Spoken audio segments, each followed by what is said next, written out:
Hi students, welcome to Sri Academy. Myself Akash. Today I am here to explain electrical circuit TS ESET 2025 questions. Electrical circuits అనేది చాలా important subject for electrical students.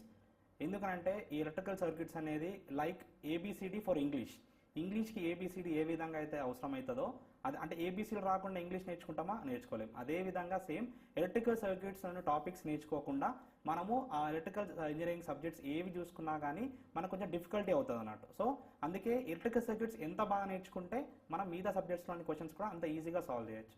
So మళ్ళీ ఇందులో ఉండే ప్రతి topic మనకు main subjects ఏవైతే ఉంటాయో like power systems కానీ ఎలక్ట్రికల్ మిషన్స్ కానీ అందులో ఖచ్చితంగా ఇవి ఇంక్లూడ్ అయి ఉంటాయి. ఇంకోటి థింగ్ ఏంటంటే electrical circuits not only for ECET and మీరు అప్కమింగ్ ఫ్యూచర్ ఎగ్జామ్స్ ఏదైనా గవర్నమెంట్ ఎగ్జామ్స్ రాద్దాం అనుకున్నా కానీ అందరూ కూడా ఎలక్ట్రికల్ సర్క్యూట్స్ అనేది మేజర్ రోల్ ప్లే చేస్తుంది. ఖచ్చితంగా ఏ టాపిక్ చేసుకున్నా 10% అంటే ఒకవేళ 100 మార్క్స్ పేపర్ అయితే 10% లైక్ 10 మార్క్స్ అనేది ఖచ్చితంగా ఉంటుంది. ఇక్కడ కూడా మనకు 10 మార్క్స్ అనేది రావాల్సిందే. కాకపోతే ఇక్కడ మనకు 7 క్వశ్చన్స్ వచ్చినాయి. ఆ 7 క్వశ్చన్స్ని మనం ఇప్పుడు డిస్కస్ చేస్తున్నాం. సో అందులో ఫస్ట్ క్వశ్చన్ ఏంటి అని అంటే the value of resistance are shown in the figure. ఇప్పుడు ఫిగర్ అన్నాడు. ఫిగర్ అంటే this uh circuit, electrical circuit. ఒక సర్క్యూట్లో అంటే ఫిగర్ ఇప్పుడు మన ఎలక్ట్రికల్ సర్క్యూట్స్ ఇచ్చిండు మనకు. అందులో మనకి ఏం అడుగుతున్నాడు? రెసిస్టెన్స్ అడుగుతున్నాడు. అడిగింది ఏంది? రెసిస్టెన్స్. ఎక్కడ ఉంది రెసిస్టెన్స్ అనేది? ఇక్కడ ఉంది రెసిస్టెన్స్. సో ఇందులో రెసిస్టెన్స్ కనుక్కోమన్నాడు. ఎప్పుడైనా గుర్తుపెట్టుకోండి, ఒక సర్క్యూట్లో మనకు అడిగేది ఏం అడుగుతాడు అంటే ఐదర్ ఒక ఎలిమెంట్లోని వోల్టేజ్ అడుగుతాడు, లేదా కరెంట్ అడుగుతాడు, లేదా రెసిస్టెన్స్ అడుగుతాడు. మరీ టఫ్ అడుగుదాం అనుకుంటే పవర్ అడుగుతాడు, లేదంటే ఎనర్జీ అడుగుతాడు. సో ఇక్కడ మనకి ఏమడిగిండు? సింపుల్గా రెసిస్టెన్స్ ఎంత అని అడిగిండు. సో రెసిస్టెన్స్ కనుక్కోమన్నప్పుడు కానీ, వోల్టేజ్ కనుక్కోమన్నప్పుడు కానీ, కరెంట్ కనుక్కోమన్నప్పుడు కానీ మనము యూజ్ చేసే చిన్న లా ఏంటి అని అంటే అందరికి తెలిసిన లానే, that is Ohm's law. What is Ohm's law? Ohm's law అనేది అందరికి తెలుసు, V = I × R. సో ఇప్పుడు మనం ఏ ఎలిమెంట్లో చూసుకున్నా సరే ఓమ్స్ లా అనేది అప్లికేబుల్ అవుతుంది. అంటే ఆ ఎలిమెంట్లో ఉన్న వోల్టేజ్ అనేది దేనికి ఈక్వల్గా ఉంటుంది? Current into resistance. అందులో పోయే కరెంట్కి అదేవిధంగా అందులో ఉండే రెసిస్టెన్స్కి ఈక్వల్గా ఉంటుంది. సో ఇక్కడ మనకు రెసిస్టెన్స్ కనుక్కోమన్నాడు కాబట్టి దీని అక్రాస్గా ఎంత వోల్టేజ్ ఉందో తెలవాలి. సో ఎంత వోల్టేజ్ మనం కనుక్కోవాలి. సో ఇప్పుడు ఇక్కడ వోల్టేజ్ కనుక్కుంటే మనకు ఆన్సర్ అయిపోయినట్టే. ఎట్లా? వోల్టేజ్ కనుక్కుంటాం. ఇక్కడ వోల్టేజ్ తెలుసు, కరెంట్ తెలుసు. వోల్టేజ్ = కరెంట్ ఇంటూ రెసిస్టెన్స్ కాబట్టి రెసిస్టెన్స్ రావాలంటే ఏం చేస్తాం? ఆటోమేటిక్గా resistance R = voltage divide by current. ఇక్కడ మనకు వోల్టేజ్ వచ్చింది అనుకోండి, అది V డివైడ్ బై కరెంట్ ఎంత ఉంది? 4. సో ఇప్పుడు నీకు రెసిస్టెన్స్ కావాలి అని అంటే కావాల్సింది ఏంటి? Voltage across that resistance. So voltage ఎలా కనుక్కుంటాం మరి మనము? ఇక్కడ వోల్టేజ్ రావాలి. ఈ ఎలిమెంట్ ఏదైతే ఉందో ఈ ఎలిమెంట్ దేనికి ప్యారలల్గా ఉంది? ఈ రెసిస్టెన్స్కి ప్యారలల్గా ఉంది. అంటే ఎప్పుడైనా సరే ఎలక్ట్రికల్ సర్క్యూట్స్లో ఏంటి, రెండు ఎలిమెంట్స్ ప్యారలల్గా ఉంటే వాటి అక్రాస్ వోల్టేజ్ ఎలా ఉంటుంది? ఈక్వల్గా ఉంటుంది. సో దీని అక్రాస్ వోల్టేజ్ కూడా మనకి ఏమవుతుంది? ఈక్వల్గా ఉంటుంది. ఓకేనా? సో ఇప్పుడు ఇక్కడ వోల్టేజ్ V, ఇక్కడ వోల్టేజ్ అనేది V. చూసుకుంటే ఇక్కడ వోల్టేజ్ V, ఇక్కడ వోల్టేజ్ V కాబట్టి ఇప్పుడు ఈ మొత్తం అనేది మనకి ఏమవుతుంది? ఒకటే నోడ్ కింద కన్సిడర్ చేస్తాము. ఎందుకు? రెండు ప్యారలల్గా ఉన్నాయి కాబట్టి అది మొత్తం ఒకటే నోడ్ కింద వస్తుంది. సో ఇప్పుడు నేను చూసుకున్నట్టయితే ఇప్పుడు మనకు కావాల్సిన వోల్టేజ్ కాబట్టి ఇక్కడ మనం ఏం అప్లై చేద్దాము? KCL అప్లై చేద్దాం. ఏం అప్లై చేద్దాము? KCL apply. KCL at node అన్న తీసుకోవచ్చు, లేకుంటే నార్మల్గా నోడ్ అని అనుకోవచ్చు. ఇక్కడ వోల్టేజ్ ఎంత అనుకున్నాం మనము? ఇక్కడ వోల్టేజ్ V, ఇక్కడ వోల్టేజ్ V కాబట్టి ఈ మొత్తం వోల్టేజ్ మనం ఏమనుకోవచ్చు? V అనే వోల్టేజ్ అనుకోవచ్చు. సో KCL అంటే ఏంటి? What is KCL? Kirchhoff current law. What is KCL? Kirchhoff current law. Nothing but sum of entering current is equal to the sum of leaving current. That what Kirchhoff law says. So sum of entering current అని అంటే ఇక్కడ ఈ నోడ్లో enter అయ్యే current ఏది? ఇది. అదేవిధంగా leave అయ్యే కరెంట్ ఏంది? ఇదొకటి. నెక్స్ట్ అదేవిధంగా ఇదొకటి. సో ఎంటర్ అయ్యే కరెంట్ కనుక్కోవాలి, లీవ్ అయ్యే కరెంట్ కనుక్కోవాలి. చాలా సింపుల్గా అనుకోవచ్చు. ఎలా అనంటే ఇప్పుడు ఎంటర్ అయ్యే కరెంట్ రావాలి అంటే చూడండి, సేమ్ కరెంట్ రావాలి అంటే మనం ఇక్కడ ఏం చేసుకోవచ్చు? కరెంట్ ఏదైనా సరే కరెంట్ రావాలి, ఒక ఎలిమెంట్లోని కరెంట్ రావాలంటే ఏం చేయాలి? దాని across the voltage divide by resistance చేయాలి. ఇప్పుడు చూడండి ఇక్కడ కరెంట్ రావాలంటే దాని అక్రాస్ వోల్టేజ్ ఏముంది? 50 మైనస్ V. అక్రాస్ వోల్టేజ్ వచ్చింది కదా, అదేవిధంగా డివైడ్ బై మనం ఏం చేయాలి? రెసిస్టెన్స్. మనకి ఏమొస్తుంది? కరెంట్ వస్తుంది. So entering current is equal to మనకు వోల్టేజ్. ఇప్పుడు మనకు సేమ్ ఎలా వస్తుంది? Voltage divide by resistance. Leaving current వచ్చింది కదా, అదేవిధంగా సేమ్ నెక్స్ట్ ఆల్రెడీ మనకి ఇంకోటి ఇచ్చిండు. ఏమి ఇచ్చిండు? అనదర్ కరెంట్ ఇచ్చిండు, that is nothing but 4. So దీన్ని సాల్వ్ చేయడం వల్ల మనకి ఏమొస్తుంది? వోల్టేజ్ వస్తుంది. ఈ వోల్టేజ్ డైరెక్ట్గా మనం ఏం కనుక్కోవచ్చు? రెసిస్టెన్స్ కనుక్కోవచ్చు. దీన్ని సింపుల్గా సాల్వ్ చేయండి. According to the mathematics solve చేయండి. ఎలా సాల్వ్ చేద్దాం దీన్ని? 50 divide by 6 minus like partial fractions మీరు మ్యాథ్స్లో నేర్చుకుంటారు కదా, సపరేట్ చేసిన తర్వాత V - 7 + 4. ఇప్పుడు వేరియబుల్ థింగ్స్ సపరేట్ చేసుకుందాము, నార్మల్ కాన్స్టెంట్ థింగ్స్ని సపరేట్ చేసుకుందాము. సో ఇదేమవుతుంది 50 divide by 6 minus 4 is equal to v minus 7 plus v divide by 6. ఎందుకు ఇట్లా చేసుకున్నా, వేరియబుల్ సపరేట్ చేసుకుంటే ఆటోమేటిక్గా వేరియబుల్ అనేది ఈజీగా వచ్చేస్తుంది. సో నెక్స్ట్ చూసుకున్నట్టయితే డైరెక్ట్ క్యాలిక్యులేట్ చేయండి. 4 6 24, 50 మైనస్ 24 ఏమవుతుంది 26 divide by 6 is equal to cross multiply చేయండి. 6v ప్లస్ 7v ఏమవుతుంది 13v డివైడ్ బై 7 6 ఎంత 42. దీన్ని సింపుల్గా క్యాలిక్యులేట్ చేయాలంటే ఏం చేయాలి, 6 1s 6 7s, next 13 1s 13 2s. So voltage ఎంత వచ్చింది మనకు 14 వోల్ట్స్ వచ్చింది. వోల్టేజ్ ఎంత వచ్చింది 14 వోల్ట్స్. మనకు కావాల్సిన వోల్టేజా రెసిస్టెన్సా, రెసిస్టెన్స్. సో రెసిస్టెన్స్ కావాలి కాబట్టి మనకు కావాల్సిన రెసిస్టెన్స్ ఇదే కదా. So R is equal to 14 divide by 4 చేస్తే ఎంత వస్తుంది, డైరెక్ట్ ఆన్సర్ 3.5 ఓం. సో 3.5 ఓం ఇక్కడ ఉన్న ఆప్షన్ నెంబర్ 3. సో ఈ విధంగా ఈ క్వశ్చన్ని సాల్వ్ చేయాలి. ఇది చూడడానికి చాలా లెందీగా అనిపిస్తుంది, కాకపోతే మనము ప్రాక్టీస్ ఎక్కువ చేసిన కొద్దీ మనకి ఇది చాలా సింపుల్గా అయిపోతుంది. ఎందుకంటే నేను ఎక్స్ప్లెయిన్ చేసిన కాబట్టి మీకు ఇంత టైం పట్టింది. నార్మల్గా మీరు చూసుకుంటూ వెళ్ళిపోతే ఆటోమేటిక్గా ఆన్సర్ అనేది వచ్చేస్తుంది. దీన్ని ఇంకో మెథడ్ కూడా చేయొచ్చు మనం, కాకపోతే అది ఏమవుతుంది అంటే లెందీగా అవుతుంది. దాన్ని కేవీఎల్ అప్లై చేయడము, కేసీఎల్ అప్లై చేయడము, టూ మెథడ్స్ వాడడం కంటే సింగిల్ మెథడ్లోనే ఆన్సర్ వస్తే మనకి ఏమవుతుందంటే టైం అనేది సేవ్ అవుతుంది. కాంపిటేటివ్ అంటేనే టైం. సో ఎంత టైంని సేవ్ చేస్తే నువ్వు అన్ని ఎక్కువ మార్క్స్ని గెయిన్ చేయొచ్చు. So that is what I'm going to explain here. Okay, next question చూడండి. ఏమన్నాడు, most commonly used batteries in mobile phones is అన్నాడు. సో ఇక్కడ ఏమంటున్నాడు, మొబైల్ ఫోన్స్లో సింపుల్ ఇంగ్లీష్ మనము తెలుగులో కన్వర్ట్ చేసుకుందాము. ఏమన్నాడు, మొబైల్ ఫోన్స్లో ఏ బ్యాటరీ వాడతామన్నాడు. ఫస్ట్ ఇది ఆన్సర్ తెలవాలి అంటే మనకు బ్యాటరీస్ గురించి అవగాహన ఉండాలి. బ్యాటరీస్ ఎన్ని రకాలు ఉంటాయి, అందులో ఏమేమి ఉంటాయి, దేనికి వాడతారనే ఐడియా ఉండాలి. సో అందులో చూసుకున్నట్టయితే బ్యాటరీస్ రెండు రకాలు ఉన్నాయి. ఒకటి ప్రైమరీ బ్యాటరీ, ఇంకోటి secondary battery. So primary battery వచ్చేసి దట్ ఈస్ ఇర్రివర్సిబుల్. ఏంటది అంటే ఇర్రివర్సిబుల్ అంటే మీనింగ్ ఏంటి, విచ్ కాంట్ యూజ్ అగైన్, అంటే దాన్ని మళ్ళీ మనం యూజ్ చేయని దాన్ని మనం ఏమంటాము ఇర్రివర్సిబుల్ అంటాము. So that is nothing but primary. అవన్నీ దేని కిందకి వస్తాయి, ప్రైమరీ సెల్ కిందకి వస్తాయి. అంటే మనము స్టార్టింగ్లో కనుక్కునే ఇవే, అంటే ఇన్వెంట్ చేసినవి ఇవి.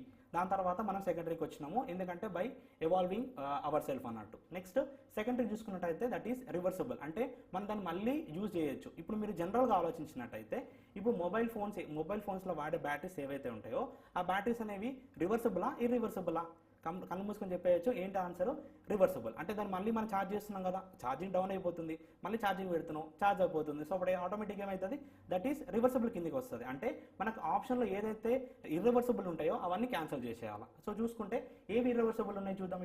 ఇప్పుడు ఇర్రివర్సిబుల్ ఏమేమి ఉన్నాయి మనకి ఎగ్జాంపుల్స్, వోల్టాయిక్ సెల్ ఒకటి, నెక్స్ట్ లెక్లాంచి సెల్ ఒకటి, ఇంకోటి డ్రై సెల్ ఒకటి, ఇంకోటి ఆల్కలీ సెల్ ఒకటి.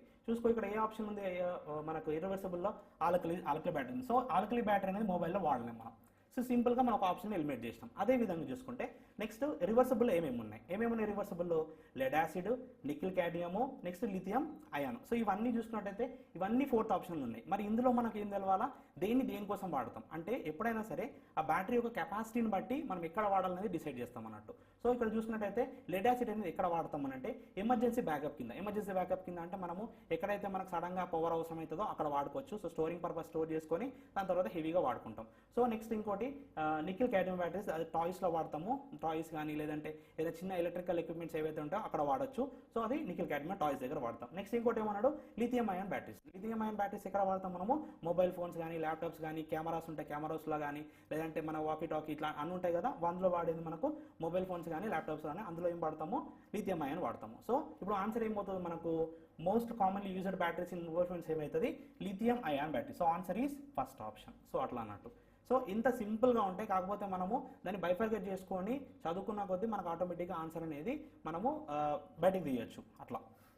నెక్స్ట్ చూసుకున్నట్టయితే superposition theorem is not applicable for అన్నాడు. చాలా చూడండి, థీరమ్స్ అనేవి చాలా ఇంపార్టెంట్. థీరమ్స్ ఎందుకు ఇంపార్టెంట్ అనేది కూడా మనము ఇండిట్ చాలా డెప్త్ ఉంటుంది థీరమ్స్ ఒక ఇంపార్టెన్స్ చెప్పాలంటే. సో ఇక్కడ సింపుల్గా థీరమ్స్ అనేది ఇంపార్టెంటే, కాకపోతే దాని అప్లికేషన్ అనేది చాలా డెప్త్గా ఉంటుంది. చూడండి ఇక్కడ superposition theorem is not applicable for అన్నాడు. అంటే ఇక్కడ చూడండి చాలా ఇంపార్టెంట్, ఈ మధ్య రేర్గా వస్తుంది ఇట్లా. అంటే చూడండి నాట్ అప్లికేబుల్, చాలా మంది ఇది అబ్జర్వ్ చేయరు. ఇంతకుముందు అప్లికేబుల్ దేనికి, వాట్ ఈస్ కన్సిడరింగ్ దిస్ అంటాడు. ఇప్పుడు ఏమంటున్నాడంటే ఈ నాట్ అనేది మెన్షన్ చేస్తున్నాడు, అంటే ఏది కాదు అని అంటున్నాడు. అది చాలా బాగా అర్థం చేసుకోవాలి, మనము చాలా బాగా అబ్జర్వ్ చేయాలి. ఎగ్జామ్లో మెయిన్ చేయాల్సిందే అబ్జర్వేషన్. ఆ క్వశ్చన్ జాగ్రత్త చూడండి. నాట్ అప్లికేబుల్ అన్నాడు. నాట్ అప్లికేబుల్ అని అంటే దేనికి అప్లై చేయాలి, ఫస్ట్ అప్లై దేనికి చేయాలంటే సూపర్ పొజిషన్ థియరం తెలవాలి మనం. సూపర్ పొజిషన్ థియరం ఏంటి, ఏం చెప్తుంది super position theorem? It states that the voltage across, ఇది ఏం లేదు, ఇది స్టేట్మెంట్, ఇది statement of super position theorem. ఏదో రాసిన సార్ అని అనుకోవద్దు. సో ఇది ఏంది, దీని యొక్క స్టేట్మెంట్ రాసిన అంతే సింపుల్గా. ఏంటి, it states that the voltage across, ఎప్పుడైనా సరే వోల్టేజ్ని ఎలా మెజర్ చేస్తాం మనము, అక్రాస్గా మెజర్ చేస్తాము. ఆర్, ఇక్కడ బ్రాకెట్ ఉంది, ఆర్ కరెంట్ త్రూ అన్నాడు. ఎప్పుడైనా సరే కరెంట్ ఎక్కడ మెజర్ చేస్తాము, త్రూ. ఎప్పుడైనా కరెంట్ ఒక ఎలిమెంట్లో త్రూ మెజర్ చేస్తాము, వోల్టేజ్ అనేది అక్రాస్. చాలా చాలా ఇంపార్టెంట్, ఇది ఇంగ్లీష్ చెప్తుంది సార్ అనుకోవద్దు మళ్ళీ.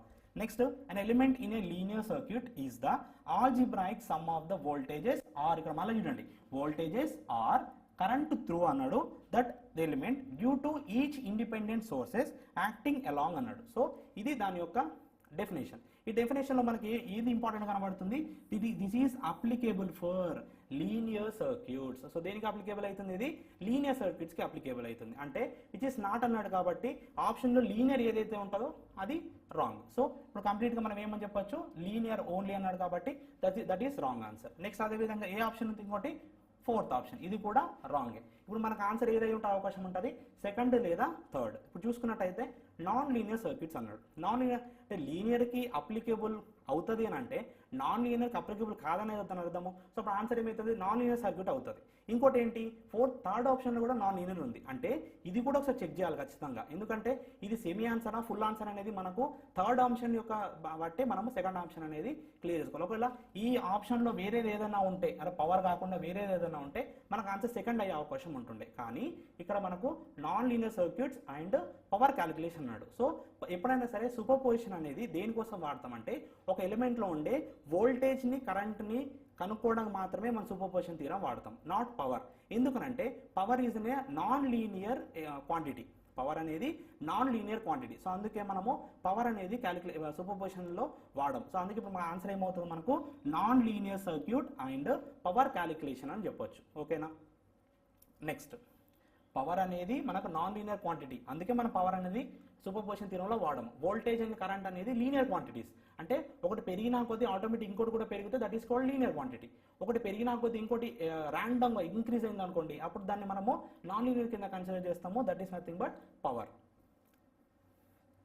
Next, pick up the magnetic material whose susceptibility is negative అన్నాడు. ఇక్కడ మనకు తెలియాల్సింది, క్వశ్చన్ చూడగానే ససెప్టిబిలిటీ అన్నాడు. ఫస్ట్ ససెప్టిబిలిటీకి మీనింగ్ తెలవాలా. అడిగింది ఏంది క్వశ్చన్లో, pick up the magnetic material whose susceptibility is negative అన్నాడు. అంటే ఒక మెటీరియల్ యొక్క ఏ మెటీరియల్ యొక్క ససెప్టిబిలిటీ అనేది నెగిటివ్లో ఉంటుంది అన్నాడు. అంటే మనకు ఫస్ట్ ససెప్టిబిలిటీ అంటే ఏం తెలవాలా. What is mean by susceptibility అని అంటే, ససెప్టిబిలిటీ ఇప్పుడు సపోజ్ ఒక మెటీరియల్ యొక్క అట్రాక్టివ్స్, అంటే ఇప్పుడు మ్యాగ్నెట్ ఉంది, అది ఇప్పుడు సపోజ్ మనకు రబ్బర్ ఉంది, రబ్బర్ అట్రాక్ట్ చేస్తుందా మ్యాగ్నెట్ అట్రాక్ట్ చేస్తుందా అంటే ఆబ్వియస్లీ చెప్పొచ్చు మ్యాగ్నెట్ అనేది అట్రాక్ట్ చేస్తుంది. అంటే దాని యొక్క ససెప్టిబిలిటీ అనేది బట్టి అది అట్రాక్ట్ చేస్తుంది అని చెప్పొచ్చు. అంటే సింపుల్గా చెప్పాలి అంటే ఒక మెటీరియల్ యొక్క అట్రాక్షన్ పవర్ని మెజర్ చేసేదే ససెప్టిబిలిటీ.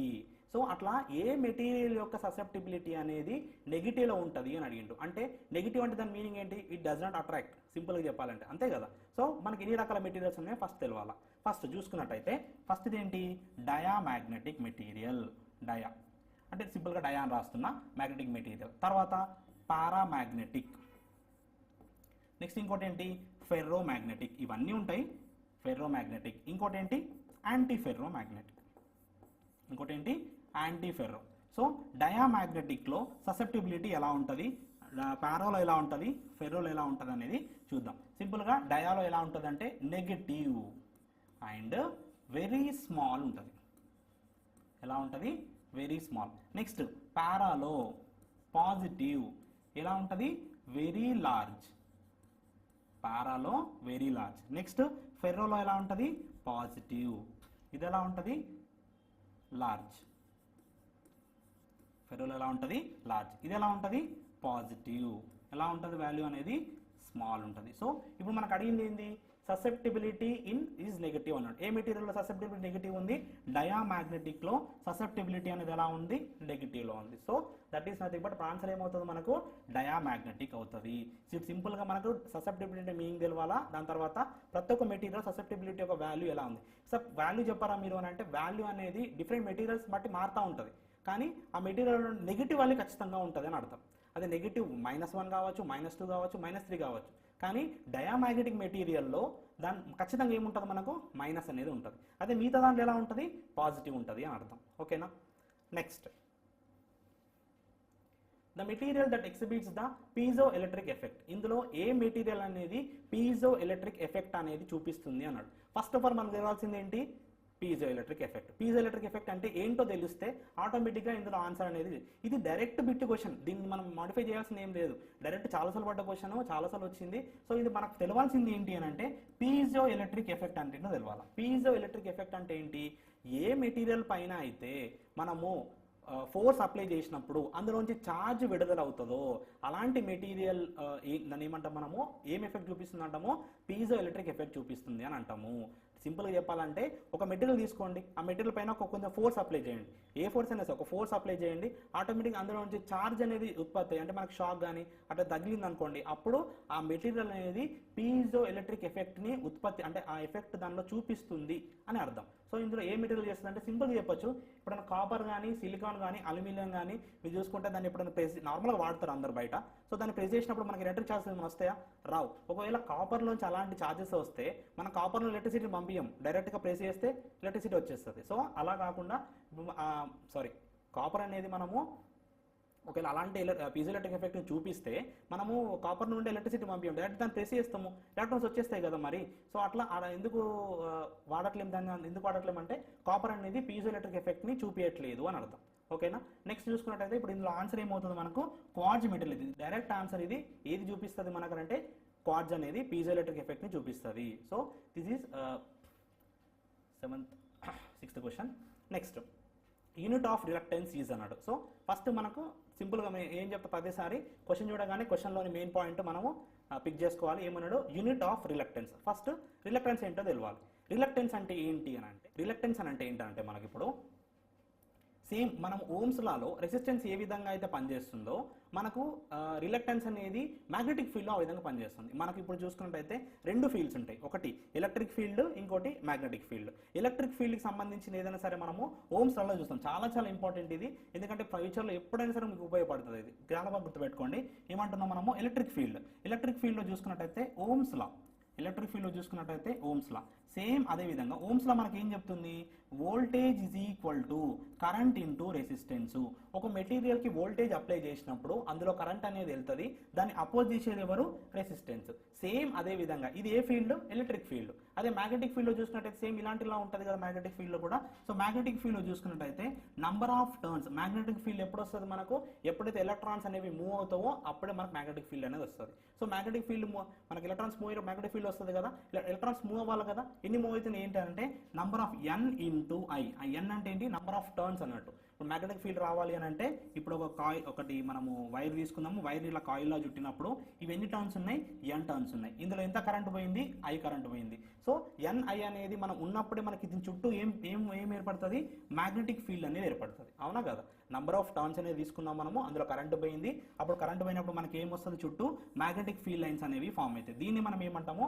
ఫ్లక్స్ అంటాము. సో ఇప్పుడు NI is equal to flux into reluctance. Same చూడండి, రెండు కంపేర్ చేయండి. ఇక్కడ వోల్టేజ్ లేకుంటే కరెంట్ రాదు, సో ఆ రెసిస్టెన్స్ అనేది అపోజ్ చేయలేదు. సో సేమ్ అదే విధంగా ఈ నంబర్ ఆఫ్ టర్న్స్ నుంచి కరెంట్ పోనప్పుడు ఫ్లక్స్ రాదు, రిలక్టెన్స్ అనేది కూడా ఉండదు. సో రెండింటి సిమిలర్గా మనము రిలేట్ చేసుకోవచ్చు. చూసుకుంటే voltage is equal to current and resistance ఎలా అయితే చేస్తుందో అదేవిధంగా ఎన్ఐ ఈజ్ ఈక్వల్ టు అంటే number of turns into current is equal to flux into మనకి ఏమొచ్చింది?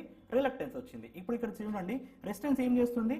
ఎలక్ట్రాన్స్ని అపోజ్ చేస్తుంది. సేమ్ అదే విధంగా ఈ మెటీరియల్ ఏదైతే ఉందో ఈ మెటీరియల్ ఈ ఫ్లక్స్ని ఫ్లక్స్ని తగ్గిస్తుంది అన్నట్టు. సేమ్ చెప్పిన కదా, రెసిస్టెన్స్ ఏం చేస్తుంది? కరెంట్ని తగ్గిస్తుంది. అదేవిధంగా రిలక్టెన్స్ అనేది కూడా ఈ ఏదైతే ఫ్లక్స్ ఉందో ఆ ఫ్లక్స్ని తగ్గిస్తుంది. చూడండి, సేమ్ సిమిలర్గా ఉంది. సో ఇప్పుడు మనకు ఎస్ ఈజ్ ఈక్వల్ టు ఏమని రాసుకోవచ్చు? S is equal to N into I divided by flux అని రాసుకోవచ్చా లేదా? అవునా కదా? ఎస్ అంటే ఎలా అంటే ఆర్ ఈజ్ ఈక్వల్ టు ఏమని రాసుకోవచ్చు? V divided by I. Simple mathematics. So S is equal to N into I divided by flux. ఇప్పుడు ఎన్ అంటే ఏంటి? నంబర్ ఆఫ్ టర్న్స్ కదా. ఎన్ అంటే ఏంటి? Number of turns. ఐ అంటే ఏంటి? కరెంట్. సో ఇప్పుడు మనం చూసుకున్నట్టయితే ఇది ఏమని రాయొచ్చు? ఆంపియర్ పర్ టర్న్, అంతే కదా. Ampere per turn divided by flux. అంటే ఫ్లక్స్ యొక్క యూనిట్ ఏంటి? వెబర్. ఇది మనము ఎక్కడ నేర్చుకోవచ్చు? ఫిజిక్స్లో కూడా నేర్చుకుంటాము, అదేవిధంగా బేసిక్స్ ఆఫ్ ఎలక్ట్రిసిటీలో కూడా నేర్చుకుంటాం. That is nothing but electrical సర్క్యూట్స్లో కూడా నేర్చుకుంటాం. సో ఇప్పుడు what is the unit of reluctance అన్నాడు కదా. What is the unit of reluctance? Ampere per turn divided by what? Weber. So ampere per turn divide by weber ఎక్కడ ఉంది మనకు, ampere turn per weber is the answer. Okay, next question. A multiple plate capacitor has 10 plates, each area of 10 square centimeter, and the separation between the two plates is 1 mm with air as a dielectric. The capacitance is అని అడిగిండు. So ఇక్కడ కనుక్కోమన్నది ఏంది, capacitance. కాకపోతే మనకి ఇక్కడ mention చేసిండు multiple plates అన్నాడు. So multiple plate ఇది జాగ్రత్తగా మనం చూసుకోవాలి. సో నార్మల్గా సింగిల్ ప్లేట్, నార్మల్గా మనము ఉన్న కెపాసిటెన్స్కి ఎలా కనుక్కుంటాం ఏంటనేది చూద్దాం. కెపాసిటర్ ఎలా ఉంటుంది, ఈ విధంగా ఉంటుంది, అవునా. సో నెక్స్ట్ కెపాసిటర్ అంటే కెపాసిటెన్స్ ఎలా కనుక్కోవాలి, C is equal to A into epsilon naught divide by D. ఇందులో ప్రతి ఒక్క టర్మినాలజీ మనకు తెలిసి ఉండాలి. What is A, what is epsilon, what is D. A అంటే ఏరియా ఆఫ్ దిస్ ప్లేట్, ఈ ప్లేట్ యొక్క ఏరియా అంటే ఇలా ఉన్న ఒకటి ఇలా ఉన్నది, ఇప్పుడు ఏరియా ఉంటుంది కదా, this is called A. Next epsilon అంటే ఈ relative permittivity of this dielectric material. లోపల మెటీరియల్ ఉంటే దాని యొక్క పర్మిటివిటీ తీసుకోవాలి, ఏం లేకపోతే ఎయిర్ యొక్క పర్మిటివిటీ, ఎందుకంటే ఎయిర్ అనేది కూడా మనం ఒక డైఎలక్ట్రిక్ లాగా కన్సిడర్ చేస్తాం కాబట్టి. సో దీన్ని మనము ఇక్కడ డైఎలక్ట్రిక్ మెటీరియల్ దాని యొక్క రిలేటివ్ పర్మిటివిటీ. నెక్స్ట్ D అంటే ఏంటి, distance between the two plates, రెండు ప్లేట్స్ మధ్యలో ఉన్న డిస్టెన్స్ D అనేది కన్సిడర్ చేసుకుంటాం. ఇప్పుడు ఇది ఓన్లీ సింగిల్ ప్లేట్ ఉన్నప్పుడు, మరి అలా కాకుండా ఇక్కడ మనకి ఏమని మెన్షన్ చేసిండు, మల్టిపుల్ ప్లేట్స్ అన్నాడు. మల్టిపుల్ ప్లేట్స్ ఉన్నప్పుడు కెపాసిటెన్స్ ఎలా కనుక్కుంటాం, ఎన్ని ప్లేట్స్ ఉన్నాయి, 10 ప్లేట్స్ ఉన్నాయి. ఇలా ఉన్నప్పుడు ఇది డైరెక్ట్ ఫార్ములా ఉంటుంది, కానీ ఆ ఫార్ములా ఎలా వచ్చింది కూడా నేను మీకు చెప్తా చూడండి. డైరెక్ట్ ఫార్ములా ఏంటంటే C is equal to n-1 A into epsilon divide by D. ఇక్కడ ఏంటి, ఏమి ఇచ్చిండు, n-1 అన్నాడు. వాట్ ఈస్ n, ఇంతకుముందు A అంటే ఏంటో చెప్పినా, ఎప్సిలాన్ అంటే ఏంటో చెప్పినా, D అంటే ఏంటో చెప్పినా. ఇక్కడ కొత్తగా రాసిన ఫార్ములా ఏం రాసిన, n అని రాసిన. n అంటే ఏంటి, నంబర్ ఆఫ్ ప్లేట్స్ అటాచ్ అయి ఉన్నది. అంటే ఇప్పుడు ఇది ఓన్ ఎన్ని ప్లేట్స్ ఉన్నాయి, 2 ప్లేట్స్ ఉన్నాయి. అలా ఎన్ని ప్లేట్స్ ఉన్నాయి అని చెప్పిండు, 1 plate 2 3 4 up to so on ఎన్ని ప్లేట్స్ అన్నాడు, 10 ప్లేట్స్ అని చెప్పిండు. సో అందుకే n ఈజ్ ఈక్వల్ ఎంత పెట్టాలి, మనము 10 పెట్టాలి. ఒకవేళ ఫ్యూచర్లో 100 ప్లేట్స్ అన్నాడు అనుకోండి, అప్పుడు మనం ఇలా డయాగ్రామ్ వేసుకుంటూ పోతామా, పోము. అందుకే ఇక్కడ మనం ఏం తీసుకుంటున్నాము, n అనేది వేరియబుల్ తీసుకుంటున్నాము, n-1 A into epsilon by D. So ఇప్పుడు ఎన్ని ప్లేట్స్ అన్నాడు, మనకు 10 ప్లేట్స్ అన్నాడు. 10 ప్లేట్స్ అన్నప్పుడు ఫార్ములా సబ్స్టిట్యూట్ చేస్తే మనకి ఏమవుతుంది, C is equal to n ఎంత, n is equal to how much, n is equal to 10. So formula substitute చేయండి, 10-1 into A into epsilon divide by D. A అంటే ఏరియా ఇచ్చిండు, D అంటే distance ఇచ్చిండు. So substitute చేయండి, answer ఈజీగా వస్తుంది. So 10-1 ఏమవుతుంది, 9 ఇంటూ ఏరియా చూడాలి కదా, ఏరియా ఎంత ఇచ్చిండు మనకు. యూనిట్స్ అనేది చాలా చాలా ఇంపార్టెంట్, యూనిట్స్ లేకపోతే ఆన్సర్ అనేది రాదు మనకి. యూనిట్స్ ఎంత ఇచ్చిండు, 10 స్క్వేర్ mm అన్నాడు. సో స్క్వేర్ సెంటీమీటర్స్ అన్నాడు. స్క్వేర్ సెంటీమీటర్స్ అంటే 10 ఇంటూ సెంటీమీటర్ స్క్వేర్ కదా, సో సెంటీమీటర్ స్క్వేర్. సో అన్ని ఇంట్లోకి మార్చాలి, మనకి మీటర్లోకి మార్చాలి. ఎప్సిలాన్ D అంటే డిస్టెన్స్ కదా, డిస్టెన్స్ ఎంత ఇచ్చిండు మనకు, ఎంత ఇచ్చిండు, 1 mm అని ఇచ్చిండు. దీన్ని కూడా ఎందులోకి మార్చాలి, మనము 1 mm అని ఇచ్చిండు. దీన్ని ఎందులోకి మార్చాలి, మీటర్లోకి మార్చాలి. మార్చండి, ఈజీగా అయిపోతుంది. 9 ఇంటూ 10 ఇంటూ ఏమవుతుంది, 10⁻⁻2 whole square metre divide by 1 into 10⁻⁻3 metre. So ఇప్పుడు ఏమవుతుంది, ఆటోమేటిక్గా 9 into 10⁻⁻4 into 10 divided by 10⁻⁻3. Simple calculation, ఈ రెండు ఏమైపోతాయి, 3 క్యాన్సిల్ అయిపోతాయి. సో ఫైనల్గా capacitance C is equal to ఏమొచ్చింది, 9 ఎప్సిలాన్. ఇక్కడ ఎప్సిలాన్ మిస్ అయిపోయినాం మనము, ఎప్సిలాన్. సో ఫైనల్గా మనకు ఆన్సర్ ఏమొచ్చింది, capacitance of the 10 plate capacitor is C is equal to 9 epsilon. So ఇప్పుడు ఆన్సర్ ఏమవుతుంది మనకు, 4th option is the right answer, 9 epsilon is the right answer. Okay, thank you.